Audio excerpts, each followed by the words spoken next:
हमारे व्यस्त जीवन में ईश्वर की आवाज। ईश्वर, हाँ, पिता ईश्वर उस मित्र की तरह है जो खा पीकर अपने परिवार के साथ सो गया, लेकिन एक जरूरतमंद मित्र के आग्रह और निवेदन पर ईश्वर अवश्य उसके मांगों को पूरा करता है। ईश्वर संवेदनशील मित्र है। 27वां सामान्य सप्ताह 7 अक्टूबर 2021, माता मरियम की रोजरी का पर्व।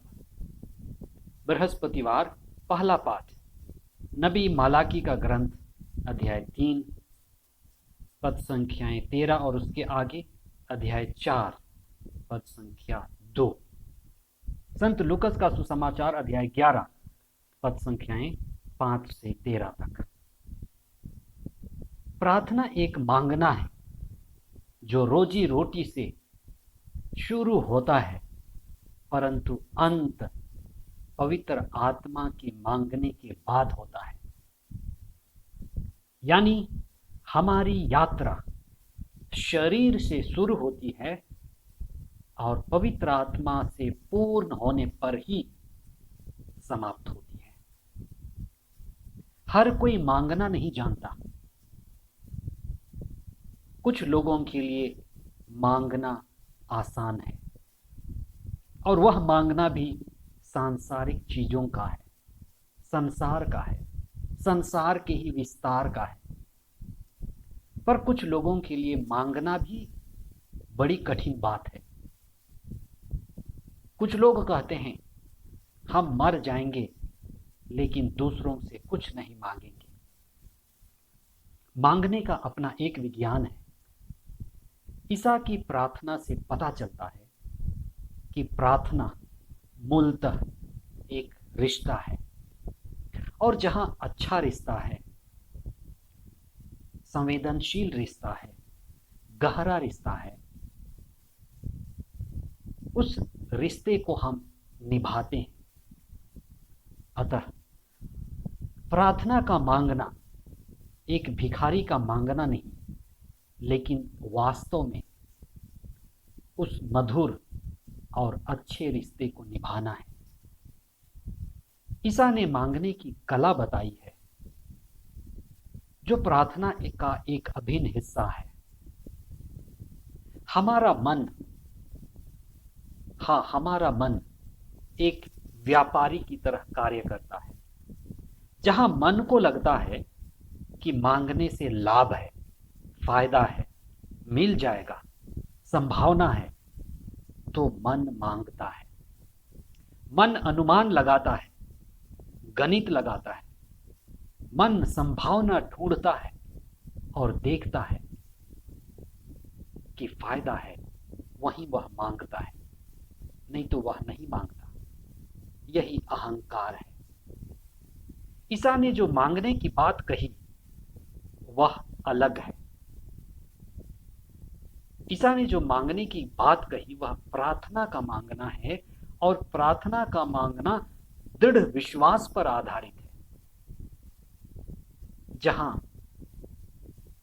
अच्छा और मधुर रिश्ता है, सुखद रिश्ता है, वहां विश्वास जगता है और विश्वास काम करता है। विश्वास में जागकर ही हम किसी से आग्रह करते हैं, जो निवेदन की तरह है, लेकिन यह अधिकार के जैसे मांगना नहीं है। इस मांग में नम्रता है, आत्मीयता है, अपनापन है। यहां मन का अनुमान नहीं और मन का गणित नहीं है, सिर्फ दृढ़ विश्वास है। और जिसे कर्तव्य बोध है वह मांगता है। जिसमें प्रेम है वह भी मांगता है। निर्दोष भाव से मांगना। लेकिन कभी हम लाभ हानि का गणित प्रयोग नहीं करते। सुसमाचार के मुख्य अंश। ईसा ने कहा, मैं तुमसे कहता हूं, मांगो और तुम्हें दिया जाएगा, ढूंढो और तुम्हें मिल जाएगा।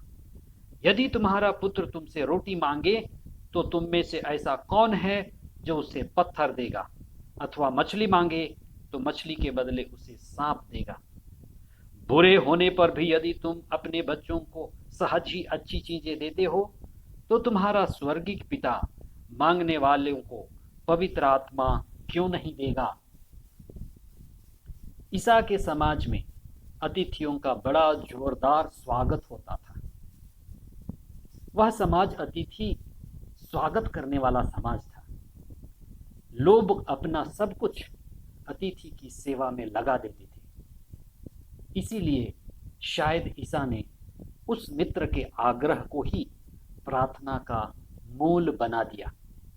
जहां अच्छे रिश्ते हैं, वहां सभी बंद दरवाजे भी खुल जाते हैं। ईश्वर, पिता ईश्वर उस मित्र की तरह है जो शायद खा पीकर अपने परिवार में सो गया है, लेकिन जब उसका एक जरूरतमंद मित्र आकर उसे आग्रह करता है और उसका आग्रह जरूरी है, तो वह उसके मांगने पर ध्यान देता है। आप याद रखें, ईश्वर अति संवेदनशील है। वह हमारी सभी जरूरतों को पूरा करता है। यहां ईसा ने प्रार्थना में या मांगने में सबसे बड़ी बात कही है, सबसे बड़ी संभावना बताया है, और वो है पवित्र आत्मा को ही मांगना। यह सबसे बड़ा वरदान है। पाप और भले बुरे का ज्ञान जो कराए, जो हमारी चेतना को बढ़ाए और हमें सजग कर दे, हमें यह भी बताए कि हमें क्या मांगना है, वह है पवित्र आत्मा। और पवित्र आत्मा मांगना और पवित्र आत्मा की संगति में होना ही सबसे बड़ी प्रार्थना है, और प्रार्थना का उद्देश्य है, मूल है, ध्येय है। प्रार्थना हमें ईश्वर से जोड़ता है, और प्रार्थना में जुड़कर ही हम जीवन के विभिन्न रहस्यों से जुड़ते हैं। आज माता मरियम की रोजरी का त्योहार है। रोजरी द्वारा हम मुक्ति के रहस्यों को विशेष रूप से याद करते हैं।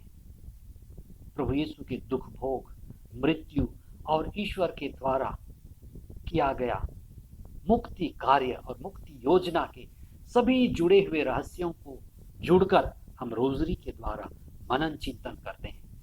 अतः प्रार्थना हमें जीवन के गहन रहस्यों को भी समझने की हमारी चेतना बढ़ाती है। आज के पहले पाठ में नबी मलाकी हमें हमारे अंतिम दिनों की याद दिलाते हैं कि जो प्रभु का विद्रोह करते हैं, जो अहंकारी हैं, वे ईश्वर के न्याय मार्ग से गुजरेंगे। जो विनम्र हैं, ईश्वर की मर्जी पूरी करते हैं, उनके कर्मों के अनुसार चलते हैं, सभी के साथ न्याय होगा। इसलिए हम होशपूर्वक चेतना के साथ प्रार्थना करते हुए ईश्वरीय प्रेम में बढ़ें और अपने जीवन को सार्थक और मूल्यवान बनाएं। आइए पवित्र आत्मा की कृपा पाने के लिए हम विशेष प्रार्थना करें। हे प्रभु यीशु, हमें प्रार्थना करना सिखाइए। हमारा जीवन आपके ही हाथों में समर्पित है। हमारे विश्वास को बढ़ाइए।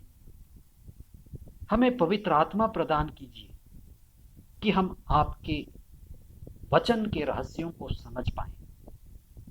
प्रतिदिन हमारी चेतना बढ़े, हम संवेदनशील बने, अपने जीवन के अक्षय ऊर्जा को व्यर्थ न गवाएं, ईश्वरीय प्रेम में अपनी पूंजी लगाएं, और हम जानें कि ईश्वर से संयुक्त होकर जीना और पवित्र आत्मा की संगति में होना सबसे बड़ा वरदान है। हमें यही वरदान प्रदान कीजिए।